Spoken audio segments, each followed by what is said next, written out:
Et aujourd'hui, je te parle de to-do list. Alors, tout le monde connaît le système de la to-do list et que tout le monde connaît surtout la culpabilité, la frustration, un peu le côté ouais, j'ai encore mis plein de trucs dans ma to-do list. Je sais même pas pourquoi je fais encore des listes parce que de toute façon, je fais pas la moitié.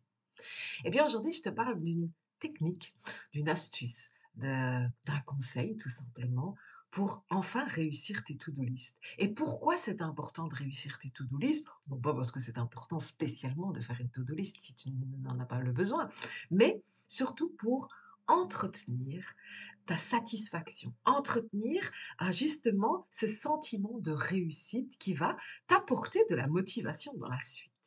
Plutôt que d'être dans le sentiment de frustration parce que tu n'y arrives pas, le sentiment de culpabilité parce que tu es pas fichu de réaliser une to-do list et surtout de respecter cette to-do list. Tu vois, c'est un peu cette culpabilité qu'on peut ressentir quand on fait ce genre de choses.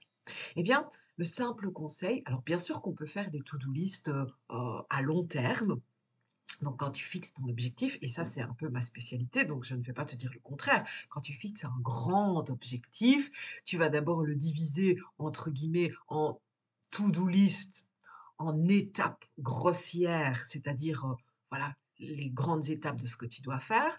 Ensuite, chaque étape évidemment que tu vas la réduire en petites étapes qui peuvent par exemple prendre quelques semaines. Ensuite, tu vas, te fixer un petit peu tes objectifs, pourquoi pas à la semaine, mais il y a aussi cette fameuse to-do list journalière et cette to-do list journalière, ce que je te propose de faire, c'est de n'y placer que et seulement, et je dis bien que et seulement 3 tâches, 3 réalisations, 3 choses à faire sur ta journée. Alors évidemment que tu vas faire bien plus que 3 choses la majorité du temps, mais si pour X raison, une journée, tu es encombré par la vie, c'est-à-dire les gens autour de toi, ton entourage, ta famille, tes enfants, viennent te demander beaucoup de choses ce jour-là, ou tout simplement parce que tu as envie de profiter, on arrive dans le beau temps, on a parfois envie juste de souffler, on en a même besoin, eh bien, ces jours-là, tu n'auras que 3 choses à faire. Et donc tu n'auras pas cette culpabilité qui va, se promener pendant quelques jours. Parce que exactement comme le sentiment de réussite que l'on va promener sur plusieurs jours dans: «Waouh, j'ai réussi, allez, hop, je suis dans la bonne lancée, c'est parti, on y va». Pendant plusieurs jours, on est super motivé. Eh bien la culpabilité, elle fait la même chose. Si tu culpabilises, si tu es un peu dégoûté de toi-même, si tu es un peu, frustré, tu vas aussi le promener pendant quelques jours et tu vas dire: «Oh, allez, je vais encore essayer aujourd'hui, mais ça sera comme demain, ça sera comme hier, ce sera toujours la même chose. De toute façon, ça finit toujours comme ça. Je suis pas fichu de mener un projet à bien». Eh bien, c'est pour la même chose. Donc, 3 tâches à faire.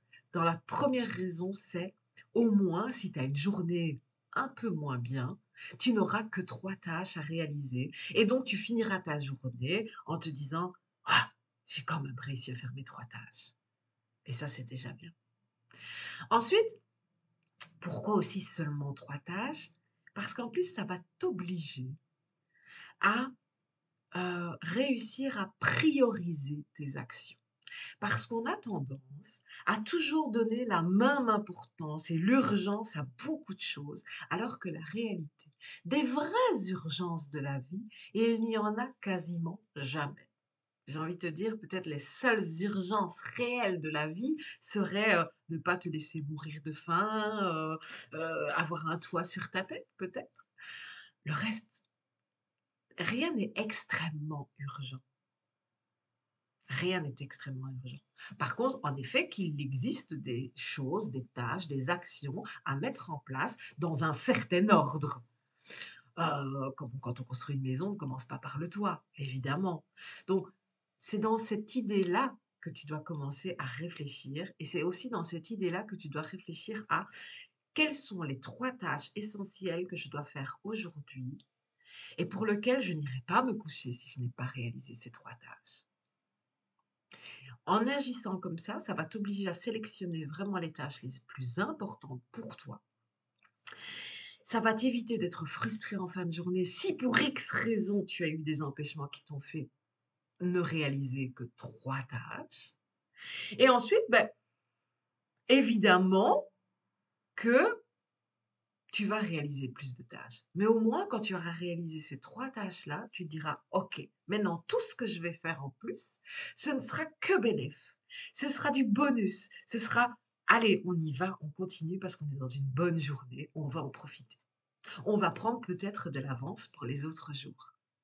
Tout simplement. C'est dans cet esprit-là.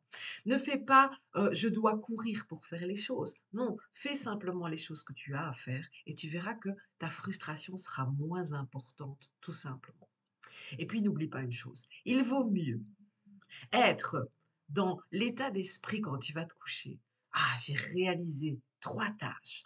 J'en ai même réalisé 4 ou 5, 6 peut-être.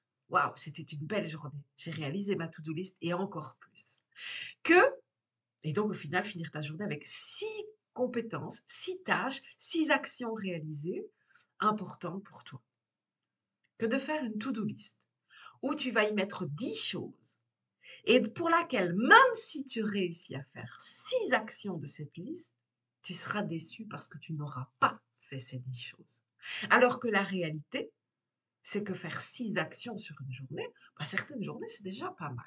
Alors je dis pas qu'il faut se contenter du minimum, attention, ne me fais pas dire ce que je n'ai pas dit. Mais d'un point de vue psychologique, d'un point de vue état d'esprit, il vaut mieux réaliser 3 tâches correctement chaque jour, sans frustration, sans culpabilité et c'est pour te donner justement toute l'énergie et la bonne vibes, donc le fait d'être dans le bon mouvement pour réaliser 4, 5, 6, 7, 8, 10 choses en fait sur ta journée parce que tu seras dans la lancée de yes, ma journée est faite, j'ai réalisé mes 3 choses. Tout ce que je vais faire maintenant, c'est total bonus. Total bonus.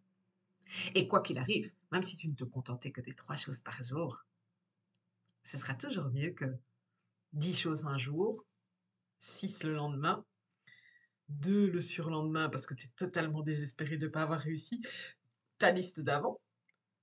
Et le quatrième jour, faire: «Ouais, c'est bon, j'abandonne, de toute façon, je suis même pas fichu de faire ma to-do list chaque jour». Si tu n'as que 3 choses à faire, tu les feras et ça va te permettre de durer et naturellement, je te promets, naturellement, un jour, tu te rendras compte que tu fais bien plus que 3 choses par jour. Voilà, j'espère que ça t'aidera dans ton organisation, dans ta motivation, dans ta détermination et si tu veux en savoir plus sur comment atteindre un objectif et surtout d'abord comment créer cet objectif, comment le définir, comment le fixer, comment le planifier tout simplement, savoir ce que tu veux et non pas uniquement ce que tu ne veux plus ou ce que tu ne veux pas. N'hésite pas, contacte-moi via Messenger, via les réseaux, que ce soit YouTube, Insta, Facebook, il y a toujours moyen de se contacter aujourd'hui. On est dans l'ère de la communication. Profites-en, viens me rencontrer avec plaisir. Je te dis à très bientôt. Ciao, ciao.